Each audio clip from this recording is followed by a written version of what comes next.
Next, we're going to move on to one of our few rail presentations at ICOET, and that is Elena Sidorova from Southern Colorado Institute of Transportation and Technology, be talking about an assessment and identification of wildlife crash zones in the U.S. railroad network. Hello, everyone. If you're not here for the Duckabush panel or the panel on arachnophobia, you're in the wrong room. This is your last chance to escape before we start talking. We will have a QR code at the end of the slideshow where you can access images of the slides. So no need to take pictures of the slides during the presentation. Showing. Wrong thing on the Zoom. There you go. Sorry. Lastly, if there are any questions we aren't able to get to during our presentation, we will have a poster session after this, and when we're over near the ballroom. So please do come check us out afterwards if you have any additional questions we can't get to during this presentation. Great. Our topic today will go over the project history and the environmental context for the Duckabush Estuary Restoration project.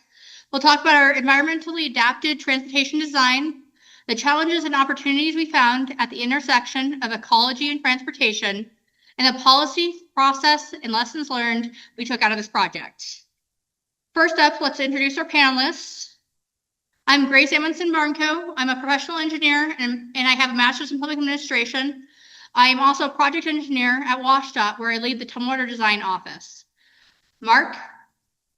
Hello, everyone. Mark Steingrebe with WSDOT. I'm the assistant project engineer and business manager, and I've been with WSDOT for 26 years in design, construction, and contract administration. Autumn?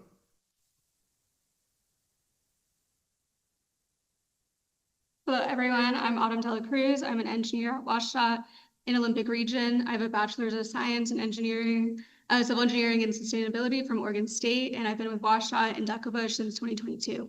Theresa? Hi, everybody. I'm Theresa Mitchell. I work for the Washington State Department of Fish and Wildlife. I have a degree in marine biology and marine policy, and I've been with the agency for 19 years. I am the project manager on the fish and wildlife side for this project. Thank you for coming.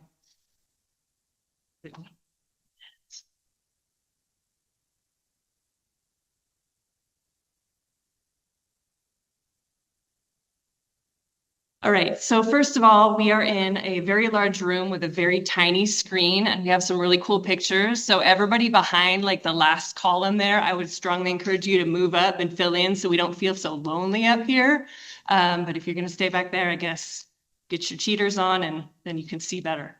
All right, so today we're gonna tell you about the Duckabush Estuary, which is in Washington State, and the partnerships in place that are helping us get to project implementation. This is a really important area ecologically for habitat restoration in Puget Sound. And it also happens to have major roadway infrastructure running across it, as you can see in the picture. So I'm going to tell you a little bit about how we got to this site as a place to do our work. And then I'll pass it off to my WSDOT colleagues to tell you more about the design and the lessons learned for this project. Before I can talk to you about the Duckabush Estuary, though, I need to kind of set the context for the environmental landscape in Washington State. So in the 1990s and the early 2000s, we had several aquatic species that were listed on the Endangered Species Act, including Puget Sound Chinook salmon, Hood Canal summer chum, Puget Sound steelhead, and southern resident killer whales. Also, in the 90s, the Army Corps of Engineers received a new mission area in aquatic ecosystem restoration. So this allowed them to diversify their work from their more traditional areas of navigation and flood control. And I think, as you all know, when we're looking at having robust species, they need not only access to prey, but they need access to habitat. So they've got to have, either primary or secondary connection to that habitat. So it really is all connected.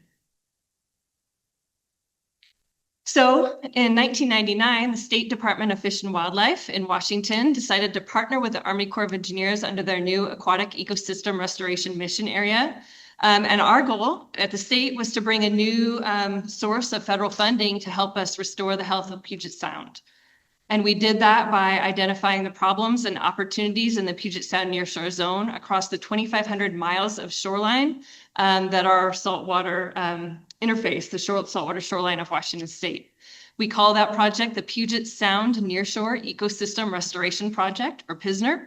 And the red line on the map here you see is that 2,500 miles of shoreline that we evaluated when we first partnered with the Army Corps of Engineers. So you've heard me say the word nearshore a few times. I know right now we're in a non-saltwater state, so just to make sure everybody understands what I mean when I say nearshore, we're looking at that land saltwater interface.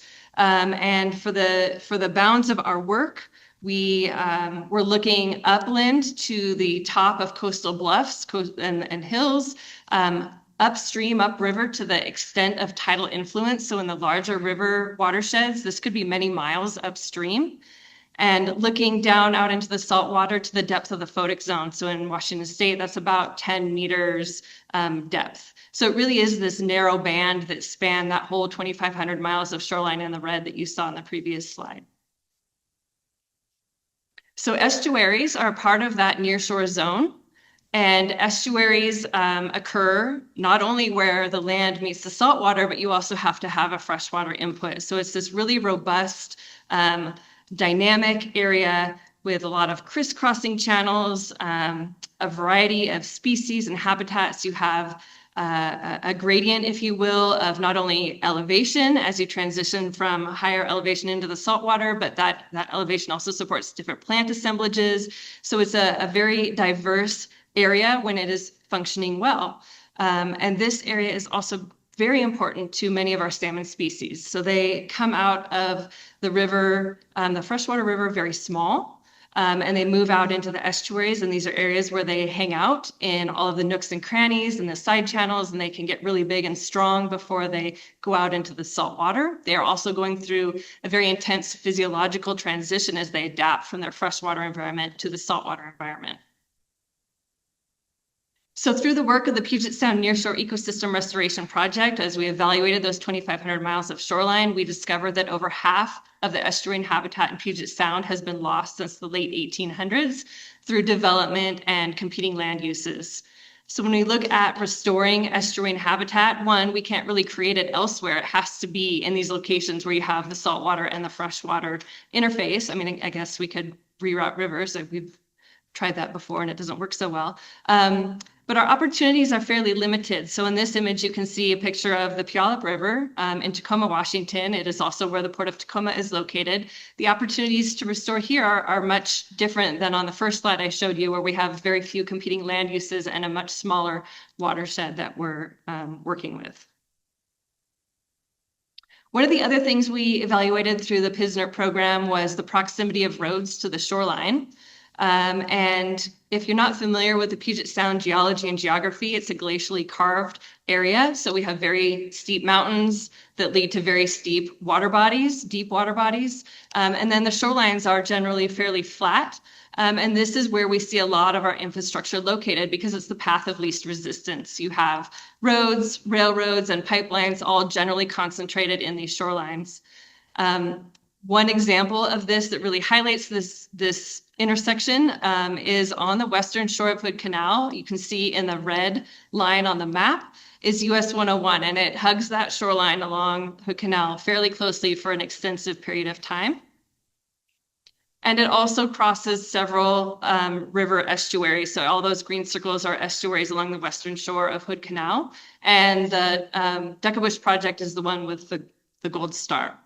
So what this means for our efforts in shoreline habitat restoration in Washington State is that as we have progressed from the late 1990s till now, a lot of the easier, less costly projects that don't involve infrastructure have already been done. And as we continue on our trajectory to restoring the health of Puget Sound and recovering salmon species, we are going to increasingly encounter projects that are geographically co-located with major infrastructure. And the takeaway to that is the cost of doing habitat restoration in the shorelines will increase exponentially. So again, here's the Duckabush Estuary. And just to give you a little bit of context about this area, when the roadway was built in the 1930s, a massive amount of fill was brought in to construct the roadway on top. I can only imagine this amount of fill is because of the estuarine environment. You're dealing with not only tides that change twice a day between high and low, but you also are accounting for floods that are coming down the river. So they had to build it really big and tall. We also have LiDAR imagery of the area, and you can really clearly see in this picture the trapezoidal fill shape of the highway causeway that it was built upon. You'll see the two gaps where the north and south fork of the river are allowed to come through. But this is particularly challenging for the connectivity in the estuary. We also have access to the original maps that the State Department of Highways had when they constructed the highway. So it gives us a very clear understanding of how the channels and that connectivity was prior to the construction of the project. And just to highlight for you all, because I know it's a little small up here, all of these blue are channels that have been completely disconnected by the construction of the highway in the 1930s. So all that complexity and channel habitat that we used to have here is now gone. The South River Channel has training berms that direct the river to stay in place and under the South Bridge. And when we think about how salmon use this area, the availability of habitat is completely different than it was historically. The water and sediment movement now is channelized straight out the two river channels. It no longer can spread out. So from an environmental standpoint, the solution to this challenge is to completely remove the existing highway and fill and bridges and to restore these historical channels to reallow that connectivity of the habitat. However, this is a major transportation route for Washington State, and it is an economic driver for the region, connecting the Olympic Peninsula to the rest of the state. So we cannot truncate it here at the Duckabush Estuary. So the solution is to build an estuary spanning bridge across the river, just upstream of the existing highway, and then we will remove the existing highway and fill and reconnect the channels. Our partners in this project, as I started out at the beginning of this presentation, started with the U.S. Army Corps of Engineers. They are the project lead and the environmental design lead for the project, and they will be the construction administrator when we shift into the construction phase. The Washington Department of Fish and Wildlife is a non-federal project sponsor, and we are also a significant landowner within the project footprint. We realized very early on that neither of our agencies have the skill set or capacity to design a highway or a bridge of this magnitude. So we asked the Washington State Department of Transportation to join us in this unique partnership, and thankfully they agreed. They are the transportation design lead, and they are also a landowner within the project footprint. We also have other relationships with the Department of Natural Resources as a landowner and the Hood Canal Salmon Enhancement Group, who is a local project proponent that has been advocating for restoration of the estuary for a very long time. And they have also been a key player in acquiring land to make the project available and ready to do. So with this partnership, this has allowed us to think, I think, much bigger and broader than each one of us would have been able to do in our own individual agencies, and come up with this estuary spanning solution. And with that, I will pass it off to my DOT colleagues to tell you more about the design. Sorry. Thank you, Theresa, for the project and program background. And so now we're on my favorite part, the engineering. So the solution, as Theresa mentioned, is to remove the stressors and to restore the habitat. So Army Corps will come in, they're going to remove the existing training berms that sit directly on top of the estuary. They will restore channels to their historic configuration, and they'll remove the remnant roadbed. They'll also promote recreation by redesigning the south parking lot and providing bathroom facilities in that southern parking lot. And they will also provide footpaths to the estuary from the north and south parking lot. So WSDOT will realign and raise a roadway off the estuary to aid in that restoration. And we will remove and replace 2 fish barriers with 1 split box barrier structure and a smaller bridge. We will also help with the design of the north parking lot that will be owned by Department of Fish and Wildlife. So in the southern end, there's an unnamed culvert in the vicinity of the project. So due to the location of this culvert to the larger project, this allowed us to come in and remove and replace this culvert. So this culvert, as I mentioned, is undersized. It's a partial fish barrier due to its slope. This creates velocity and barrier issues. So during low flows, the depth of water is shallow and velocity is high. So during extreme tides, the culvert is not entirely backwatered, so barrier conditions occur continuously.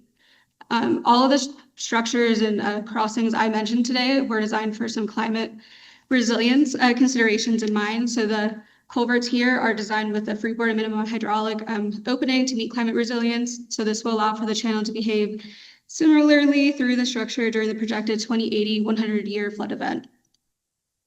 So this helps promote resilience to climate change by allowing the channel to function naturally, even during extreme storm events with added sediment, debris, and water. Oh, sorry, I'm not done.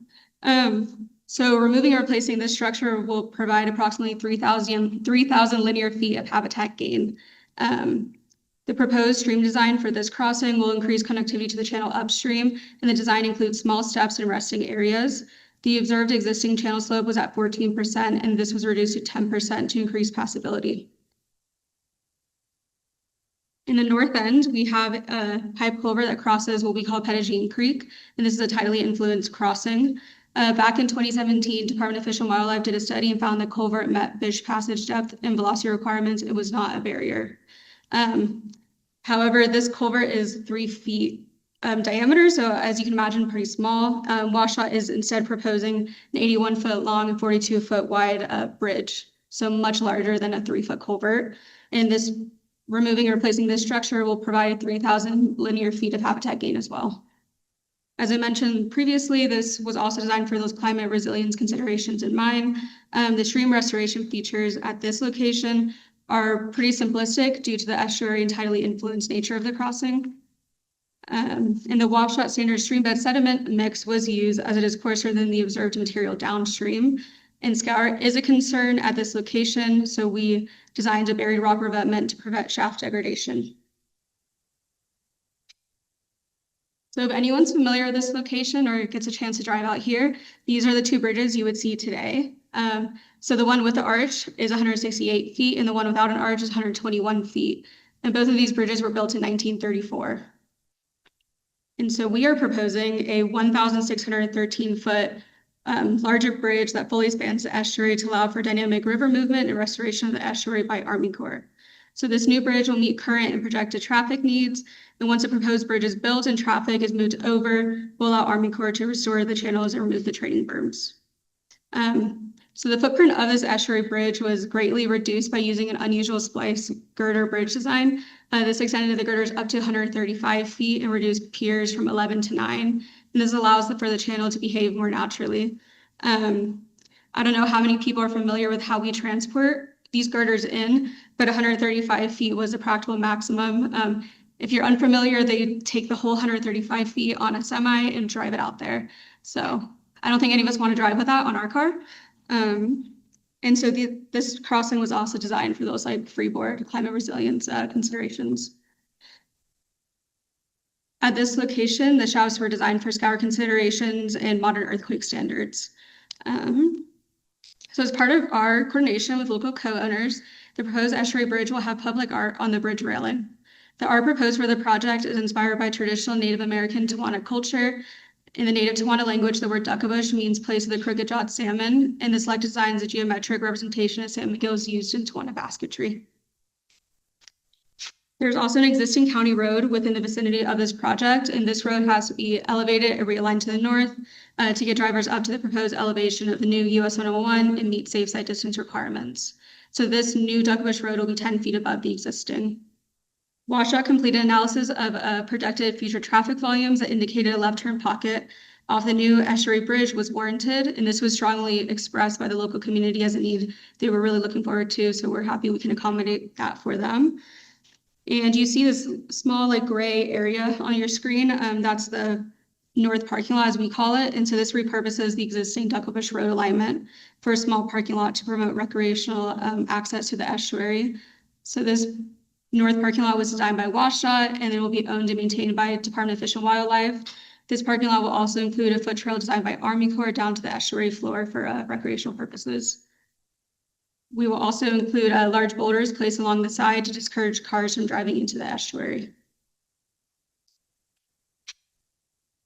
So this, this project allowed us to make significant improvements to the management of stormwater, which will in turn improve the water quality in the estuary. So currently today, there isn't any existing stormwater features. I don't think people in 1934 were thinking about stormwater. And but we get to add that with this project. So currently all stormwater and conveyed sediment, debris, engine oil, and tire chemicals enter the estuary untreated, which decreases the quality of the habitat. And so we are proposing the use of media filter drains or MFDs, compost amended biofiltration swales or CABs, and 2 bioretention areas. So as I just mentioned, there isn't any existing stormwater facilities out there, and we get to add that. If you were at a presentation yesterday, they talked about 6-PPD. So if you don't know, 6-PPD is a chemical in tires that reacts with ozone to form 6-PPD quinone or 6-PPDQ.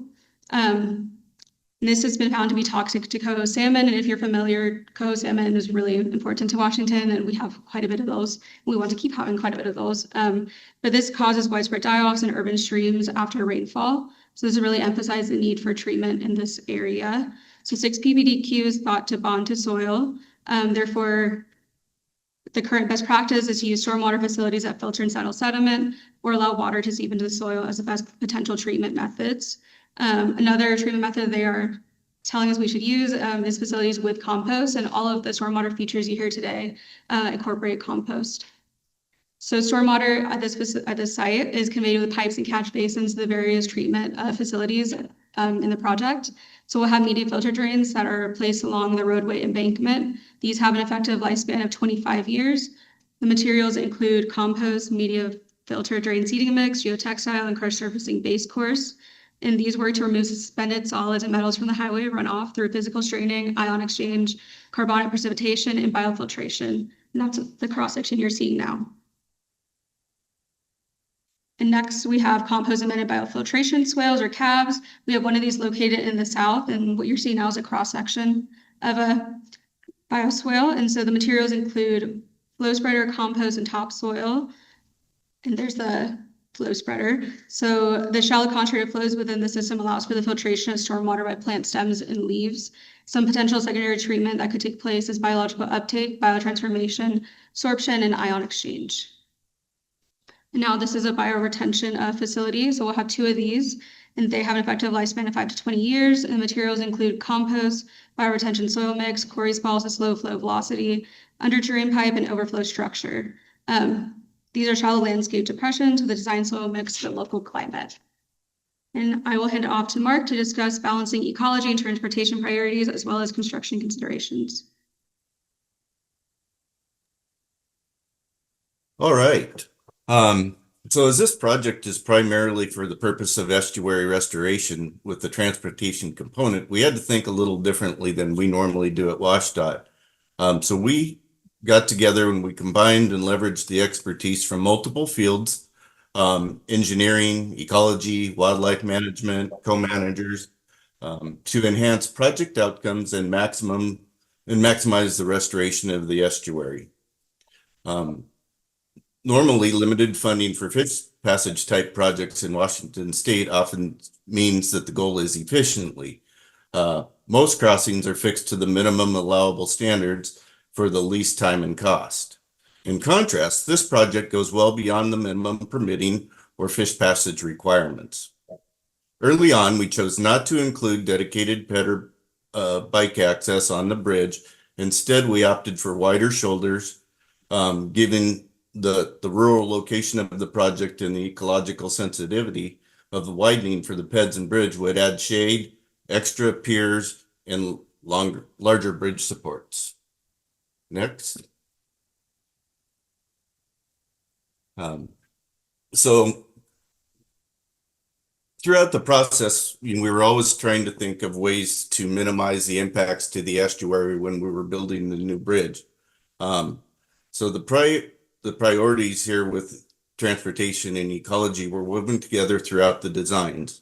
One of the places you can most clearly see that is the temporary work platform shown on the screen in the hatching. Temporary work platforms have been designed along the existing alignment to stage construction equipment and minimize the footprint in the estuary. So we had our slopes as steep as possible to minimize those impacts. These platforms will be installed without grubbing, which allows for easier native vegetation reestablishment by maintaining an adequate seed source to naturally revegetate post-project. This is a deviation from normal WSDOT standards, which would have required clearing and grubbing prior to construction. There will be a geotextile layer between the estuary floor and the work platform to maintain that separation. The platforms will also have a non-permeable layer, helping to prevent from spills and oil from percolating into the estuary.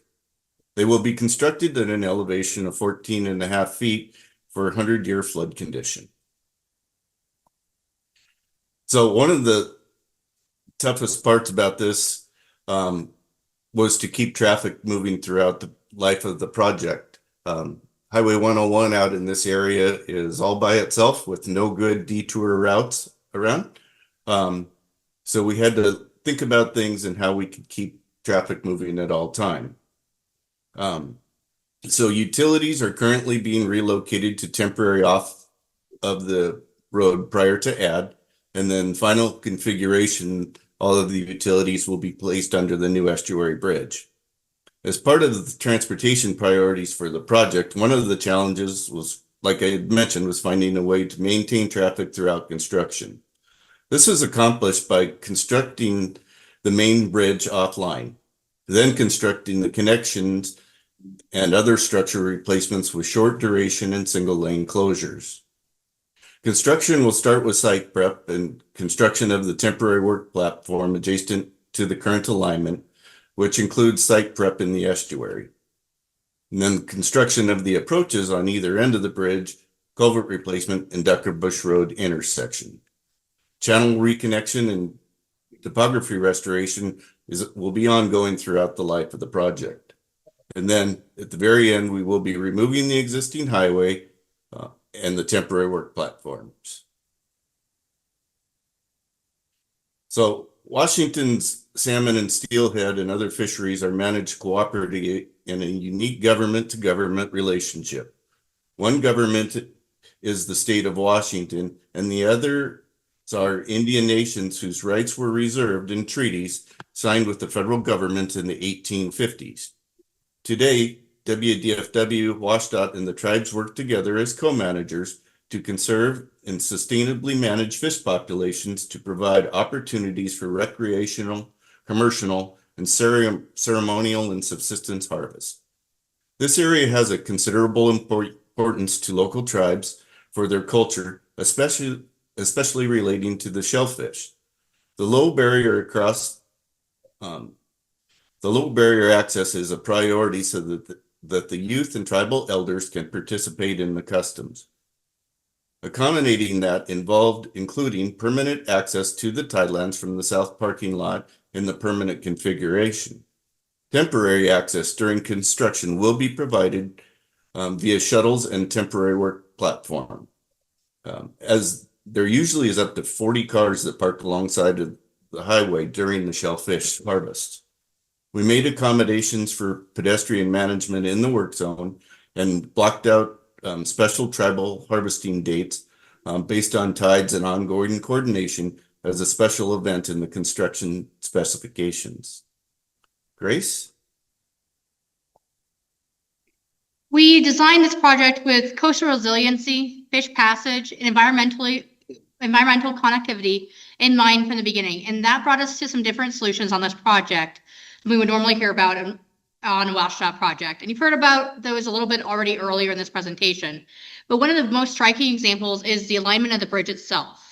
The early design for this project was based on more of the environmental solutions between Army Corps and DFW, which was looking at a bridge that was much further upstream. It would be a much smaller bridge. It would be cheaper, and it would be easier to construct if your only concern was being able to remove fill in the estuary. However, the transportation solution, if we were looking at doing it just for road uses, would be a smaller bridge, more similar to the footprint of the current two historic bridges that are out there today, with cheaper fish passages for the existing river channels, with culverts and other smaller structures as necessary to open up those channels. However, the collaborative solution we came to as a joint multi-agency effort was to move the bridge closer to the existing alignment so we can build off of the existing alignment with those temporary work platforms to make for easier constructability. It also makes for a much larger open estuary, including it reduces fill, it reduces piers in the estuary. It also reduces the transportation impacts from realigning that entire area to match the new bridge. So it's a really good win to bring together both the ecological and environmental concerns and the transportation concerns to find a solution that works for both of them and balances those competing priorities. We ran into a lot of challenges in policies and standards when we were designing this. One of them was the style specifications. WSDOT standard specifications include all items that could be possibly needed for a project, whereas the Army Corps standard specifications are more of a menu. Only items relevant to the project are included. They also use a different format based on the Unified Facilities Guide specifications. So our specifications don't really talk to each other. They're not interchangeable. We can't like take a specification on one thing and slide it into their specs or vice versa. What we ended up doing was instead having to modify a lot of WSDOT standard specifications to fit in the format of the Army Corps specs. For example, removing all the WSDOT measurement and pavement sections to allow the contractor to follow the Army Corps standard. There's no standard spec book for this kind of collaborative work, and it was really one of the bigger challenges in this project. What we didn't anticipate was just the sheer amount of bureaucratic discussions and comparisons of the different specs books in very granular detail to figure out what made the most sense to include, where, why, and how. We also had differences in formatting and standard forms, from things as simple as how you phrase temporary construction easements to things like WSDOT having provisions referencing HPA permits, which the Army Corps isn't required to get for this project because they have preeminence with the Department of Ecology. We also had a lot of wrangling back and forth on legal documents and other real estate services where the order of operations is different between state and federal work. And that's something that we had to discuss in detail and come to agreements on.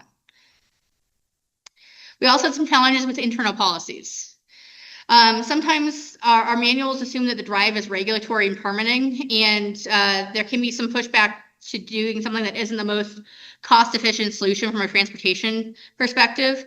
For example, we would normally lean towards things like hardening the channel to reduce channel movement between piers versus bringing piers below scour lines so the river channel can move around them.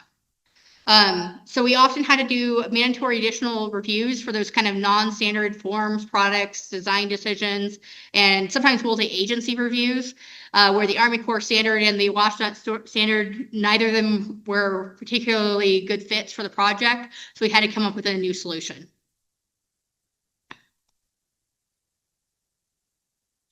And that brings us to the next challenge facing this project, which is funding. So one thing I failed to mention when I was speaking earlier is that we started design phase in 2019 on this project. We are hoping to wrap up design phase this calendar year, and we are squarely in the world of securing our funding for construction phase so that we can move forward seamlessly into the next phase of the work. That is far from seamless, as it turns out. And just to highlight that challenge on this slide here, I'm showing, habitat restoration projects, as I mentioned earlier, generally tend to be smaller in scale and maybe smaller in cost to go along with that. So the available funding sources to fund that work are generally commensurate with the size of the projects. Likewise, for infrastructure projects, they're really large, really expensive, and the available funding sources for that type of work are quite large as well. And just to highlight that, when I was looking, nationwide, the National Coastal Wetland Grant Program has about $25 million to dole out, and their maximum grant size is $1 million. And when you look at like a Raise, Build, Tiger, or whatever it's called today grant, they have about $1.5 billion to hand out, and the maximum project size is $25 million. So really, infrastructure projects are an order of magnitude larger than a typical habitat restoration project. With this project, we're merging the ideas together where you have habitat and transportation into one. And so I immediately looked at our traditional habitat restoration funding sources, and they said, we don't fund transportation projects. And even if they did, it would take us several years to get enough funding from that pot of funding to fund the whole project at the expense of any other habitat restoration project in Washington State. So that was not really a fruitful effort. So then I decided that we would look at the transportation projects and try and get funding there. They're bigger pots of money, like we'll be successful. As it turns out, transportation projects really want you to have a transportation nexus to be solving a transportation problem. This project didn't really have a strong tie to fixing a transportation problem. The genesis was solving an ecosystem restoration habitat challenge. So we weren't successful. Our benefit cost analysis just didn't pencil out using the traditional transportation rubric. We solved this for our project kind of with a one-time solution. We went to Congress and asked the Army Corps to consider the bridge work as a project cost, which previously they were not. They were having the state pay for the entire cost of the bridge. And so Congress included that in the Water Resources Development Act of 2022. It's a one-time fix, and it's certainly not a solution for any future projects that come up, but it's allowing us to at least be able to solve the immediate problem. And we're still looking for our federal funding through our Federal Army Corps of Engineers partners in federal fiscal year 26.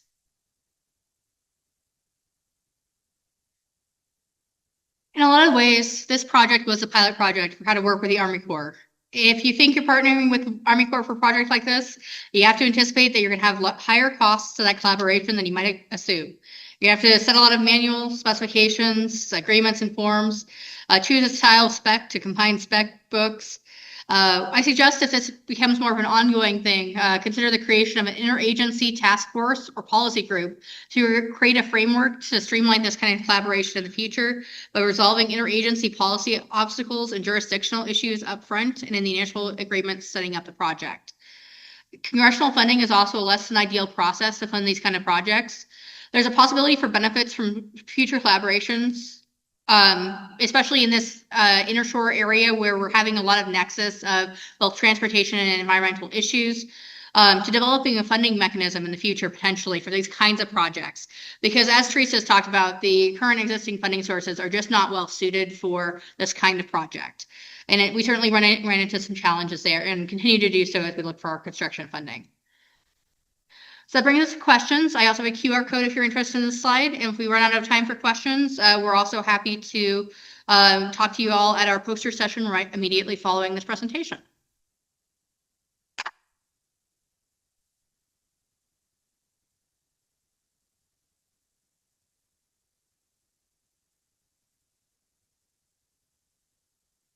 Yes? Slide that showed the two bridges that were built in the 1930s. What's the plan for those bridges once the new alignment is built? I'm just assuming that maybe there's like historic property sort of thing going on there, and they might not need to be polished, and how to deal with that. Yeah, so the question is the historic bridges that are currently in place, what is the plan for those in the future? Those have gone through a Section 106 consultation. The Arch Bridge is on the National Register of Historic Places. So we've gone through the process, but they will be coming out. We've looked at ways to try and pick them up and move them and put them in a bridge museum. I don't know, but they can't move. They're big and heavy and would crumble. So there's a mitigation in place for that, and it's kind of more the typical document them, photo document, and things of that nature. Glenn.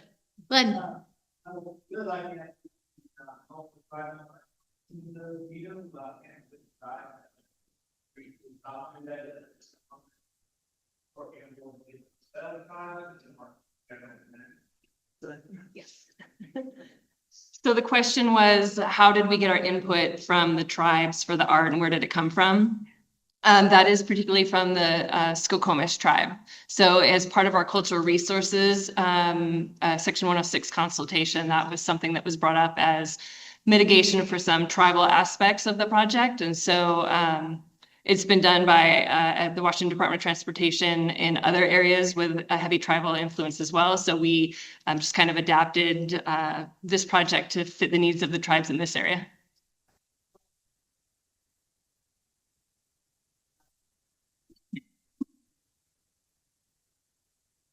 Yes?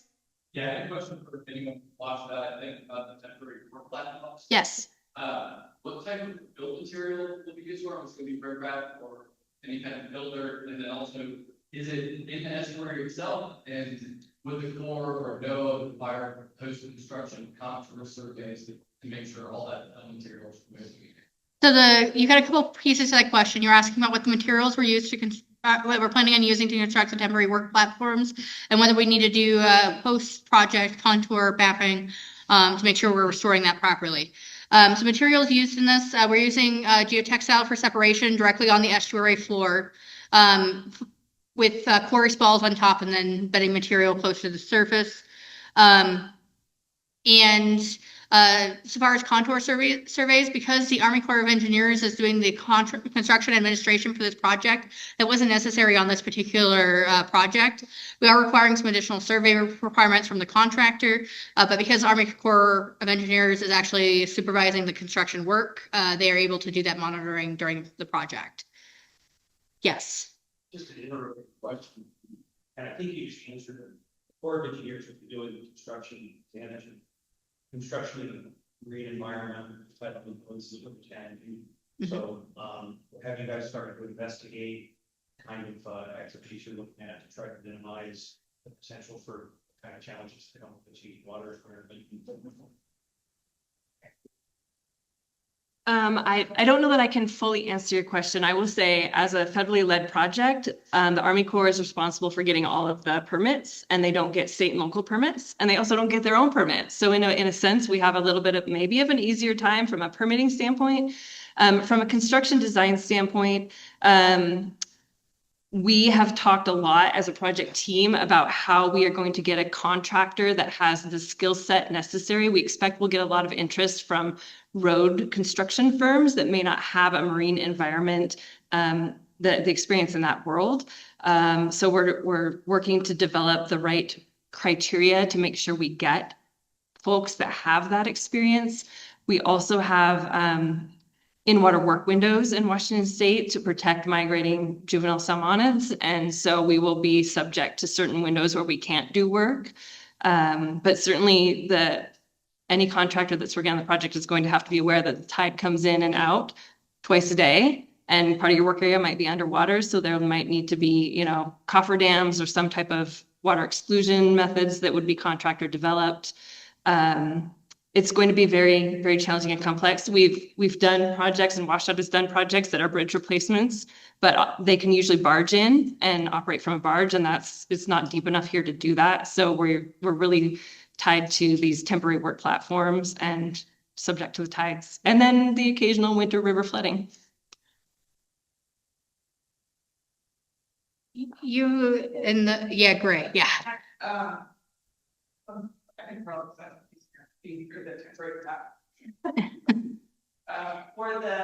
What's the duration of the project? How long will it be in? Is more than one growing season? So for the WSDOT portion, thankfully, the temporary work platforms are meant to build the estuary bridge, and the estuary bridge can be mostly built offline. And we do have like a larger fish window here, which is also playing into our favor. So the entire WSDOT portion is about 2.5 years, almost 3 years. We have not merged that with the Army Corps schedule yet, so we are not sure entirely what it will look like. So the temporary work platforms will probably only be in for 150 days or so. Yeah. And your seats last that long if you're 14 feet of fill and aerobic conditions? So can you repeat what you asked? Sorry. We're going to use the seat bank. I'm just questioning whether or not we think that's feasible. Previous research on similar projects in the past, and I'm paraphrasing the Army Corps folks here, is that yes, this is full work. It's been done before up to a couple of years.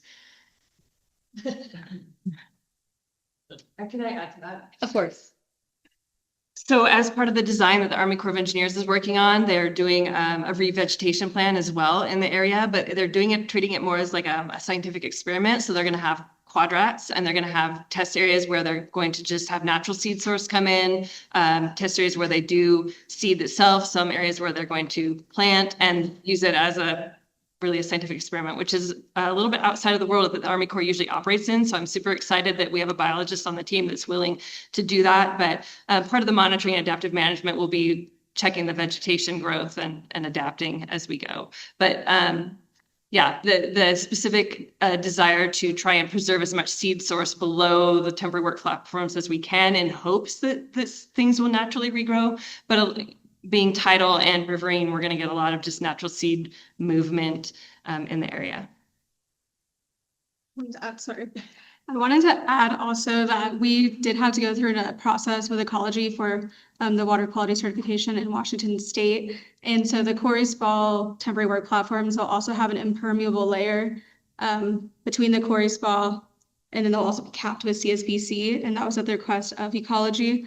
And there will also be contractor design. So ultimately it is up to the contractor to determine what is the best method for placing building the highway offline.